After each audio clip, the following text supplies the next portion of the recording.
Hi guys, this is Geometry, lesson 6-3.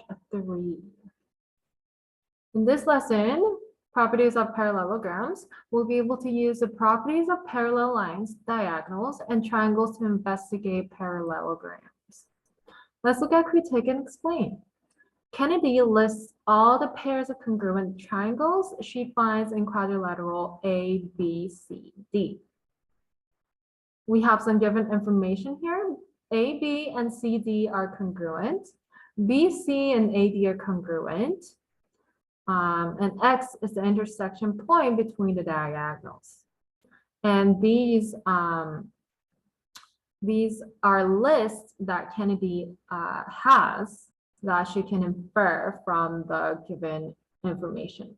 So she has AD must be parallel to BC. AB must be parallel to CD. The angles ABC and CDA must be congruent. Angles DAB and BCD must be congruent. And the congruent triangles are DAB and BCD by SAS, because the angles are congruent.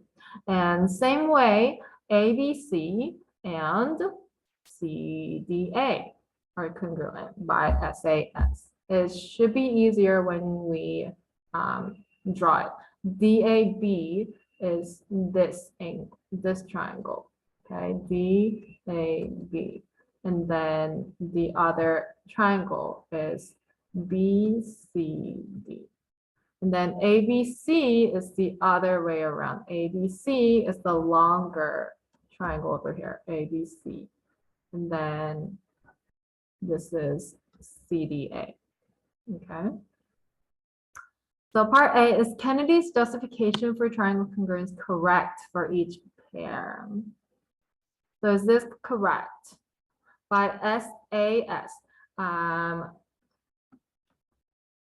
we know that these two sides and these two sides are congruent, and BD is actually congruent by reflexive property. So she could also use SSS theorem, but because she has ABC DAB is congruent to BCD, these angles are congruent, and she's using SAS. Okay, so this is correct. And in the same way, that's also correct. So yes, it's correct. What about part B? Did Kennedy overlook any pairs of congruent triangles? Are there more triangles that are congruent? If not, explain how you know. If so, name them and explain how you know they're congruent. Are there any other triangles that you could spot that could be congruent?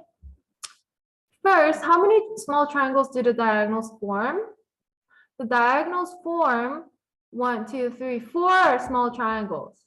What about the triangles that are formed by two adjacent small triangles? So if you combine two adjacent small triangles, you get 1, 2 triangle, and then another 2, 3, and 4, right? So that's the triangles Kennedy had. But we didn't think about the triangles, the smaller triangles, right? So triangle ABX, CDX, BCX, ADX, you know, the triangle that has X in it, right? Can we spot any congruent triangles? We know that the vertical angles are congruent, so these two are going to be congruent. These two are going to be congruent. The sides are congruent. And if they're parallelogram, then you know that the diagonals, they must bisect each other. Or you can say that because, even without thinking about the bisecting, we're going to talk about that later. But because we know that angles ABC and CDA are congruent,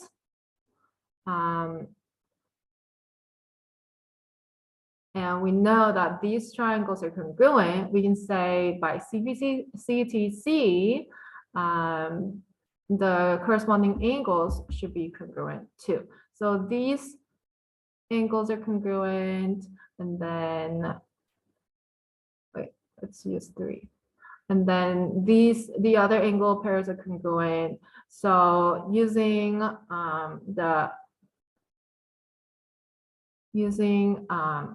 using the angles and the sides, we can say that triangle BXC is congruent to triangle DXA. Okay. BXC is congruent to DXA by ASA theorem, because it's given AD and BC are congruent, right? And then these are vertical angles, okay? And then XBC, these two, we actually don't need the vertical angles.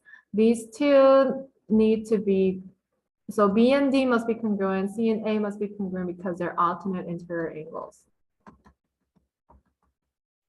Okay, so using ASA theorem, we have these two triangles congruent.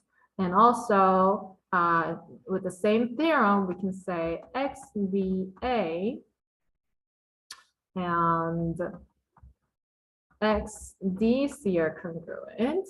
So the other two triangles are congruent by ASA. Okay.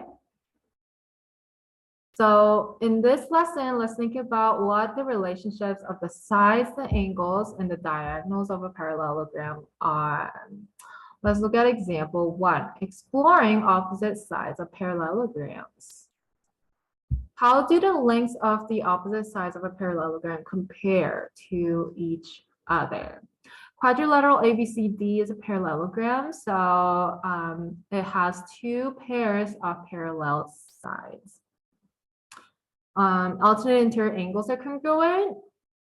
So 1 and 4 and 2 and 3 must be congruent. Diagonal BD is a transversal, so we can use that alternate interior angles theorem. BD is equal to itself by reflexive property, so we can prove that ABD and CBD are congruent by ASA theorem. So by CBCTC, we can say that AD is equal to CB, AB is equal to CD. So the lengths of the opposite sides are congruent to each other. And also the opposite angles are also congruent. Let's look at try number 1. Given parallelogram WXYZ, what is YZ? Use the information that we've learned so far and see if you can figure it by yourself. Come back when you're ready for answers. Okay, you know that if it's a parallelogram, the parallel sides should be equal to each other. So YZ must be equal to XW. So it should be 3.27. Okay, let's look at the next page. Theorem 6.7 says that if a quadrilateral is a parallelogram, then its opposite sides are congruent. Okay, XW congruent to YZ and XY congruent to WZ. Example 2, use opposite sides of a parallelogram. Quadrilateral PQRS is a parallelogram. What's the value of X? You can set them equal to each other, solve for X. What's the length of each side?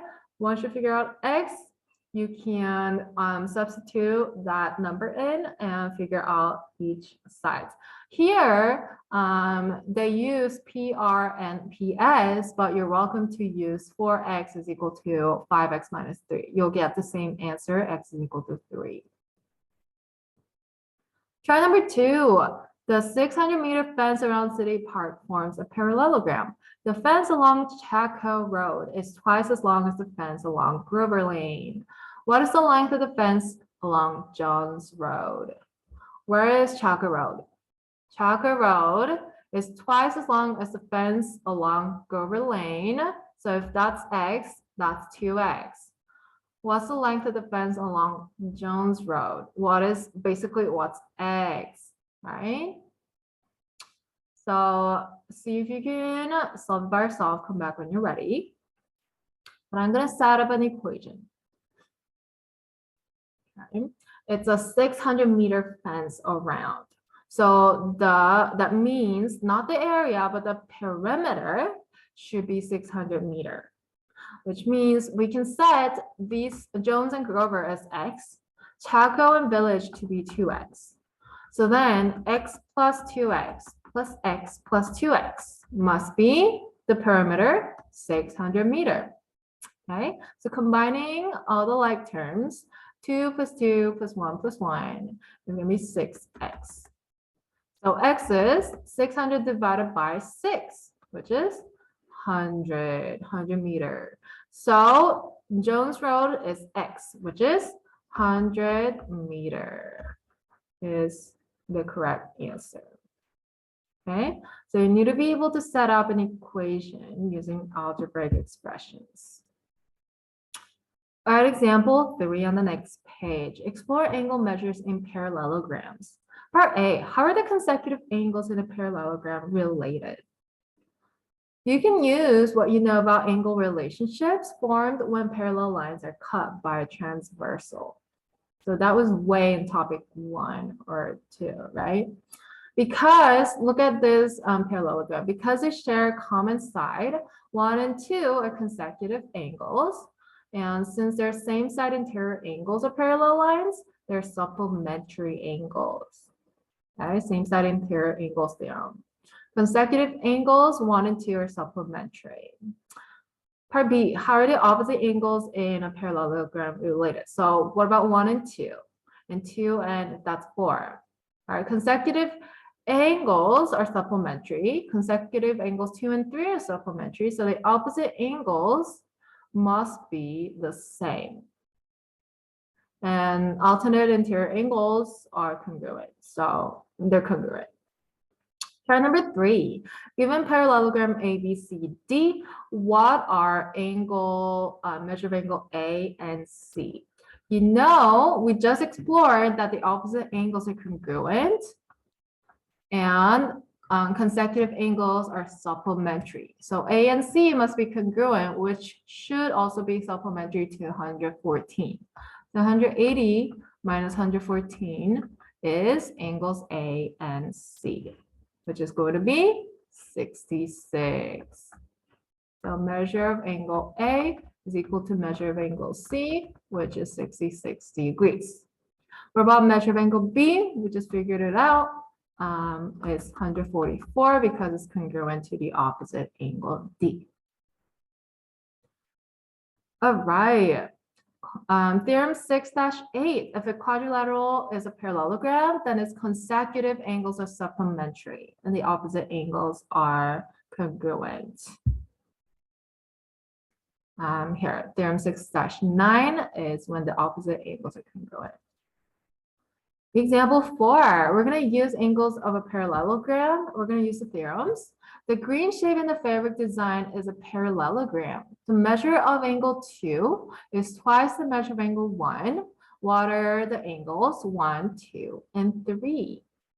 They're consecutive angles. So 1 plus 2 must be 180 degrees.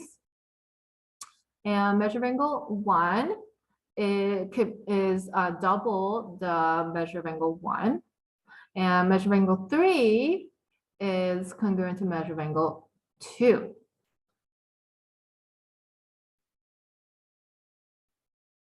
So, okay. You're going to find 1 by using the fact that they're supplementary angles. So 1 plus 2 is equal to 180 degrees. 1 plus 2 times 1 because 2 is double 1, right? So if that's x, this is 2x is basically what we mean, right? So x plus 2x must be 180. 3x is 180. So what's x? 60 degrees. So 1 is 60. 2x is 120 degrees. And 3 is congruent to the opposite angle 2, which is 120 degrees as well. All right, so use the theorems. Try number 4 is the parallelogram shown. It's a parallelogram. Given parallelogram GHJK, what's the value of A? What is the relationship between H and G? They're consecutive angles, and consecutive angles of a parallelogram are supplementary. So you can say, you can write an equation, A plus 5 plus 8A minus 5 is equal to 180 degrees. So A plus 8, 1A plus 8A is 9A. 5 minus 5 is 0. So 9A must be 180 degrees. And A must be 20. So A is 20. What are the measure of angle G, H, J, and K? G and J are going to be the same. H and K are going to be the same. They're the consecutive angles. G and H are supplementary, right? So if A is 20, what's H? H is 20 plus 5. So H is, measure of angle H is 25 degrees. Measure of angle G is 155 degrees. So G and J, measure of angle G is equal to measure of angle J, which is 155 degrees. And measure of angle H is equal to measure of angle K, which is 25 degrees.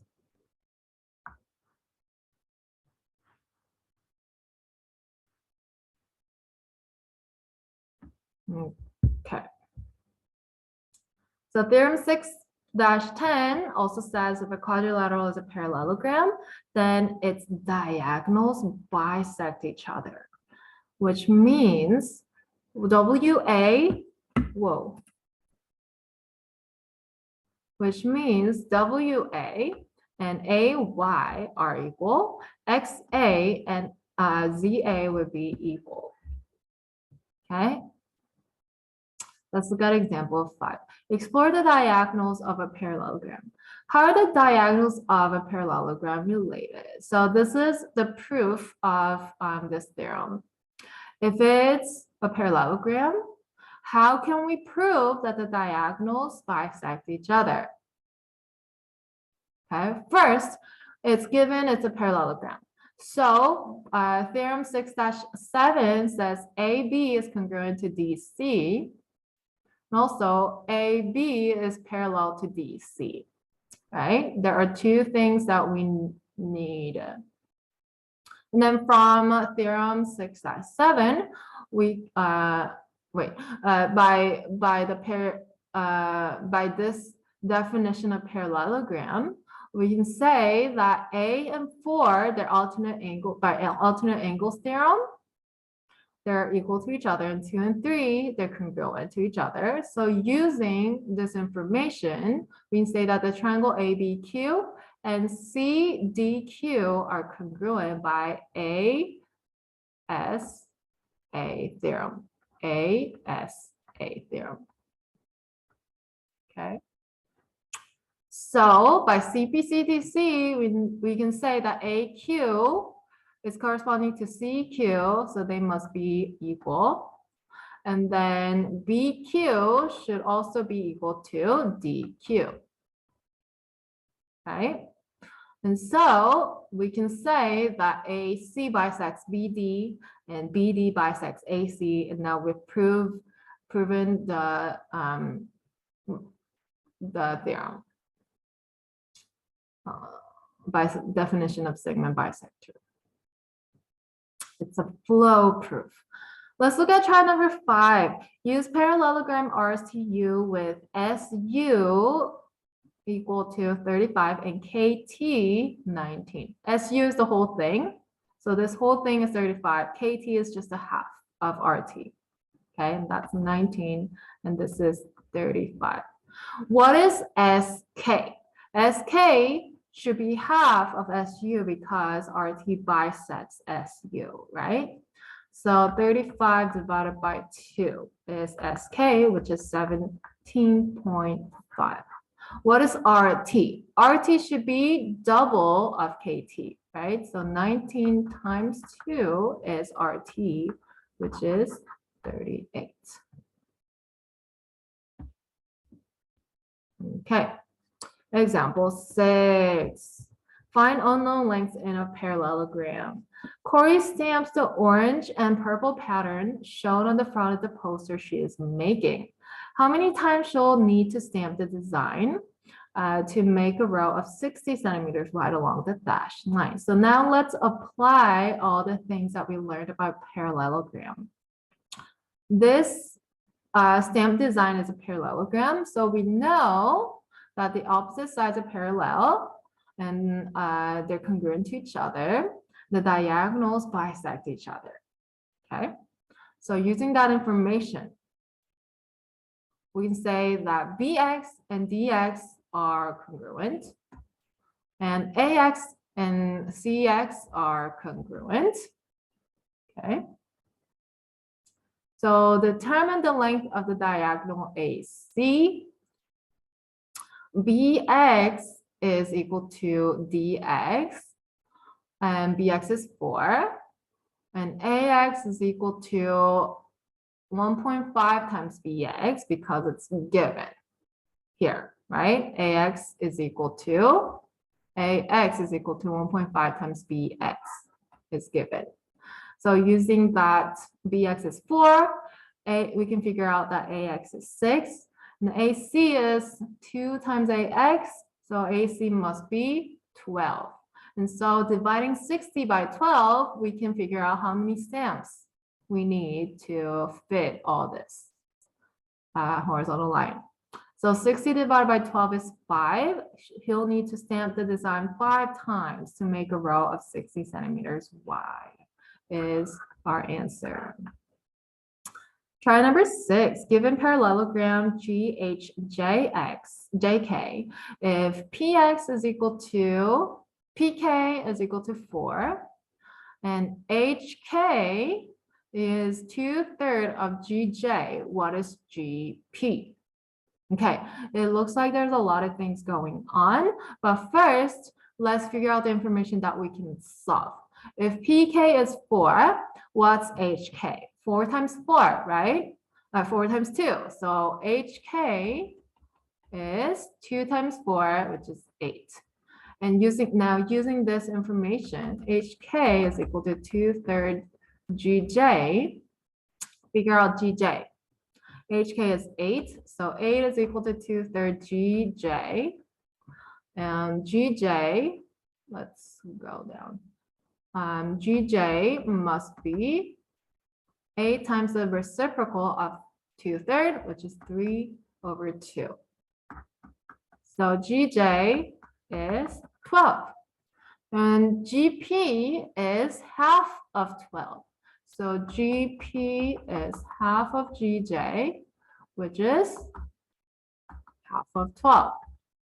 So that is 12 divided by 2 is 6. So GP is 6 is the answer. Oh wait, that's not our answer. But yes, so solve it step by step. See if you can find another information using the given information, and you'll get to your answer. All right, let's summarize our lesson, properties of parallelograms.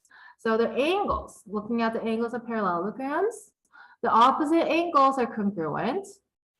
The adjacent angles, the angles right next to each other, consecutive angles, are supplementary, okay? What about the sides? The opposite sides are congruent. The diagonals bisect each other. Are the important information that we learned in this lesson. Okay, so that was our topic 6, lesson 3, properties of parallelograms. In the next video, topic 6, lesson 4, we'll learn about proving a quadrilateral. That's a parallelogram. All right, thanks for watching. If you have any more questions, ask Miss King. Bye.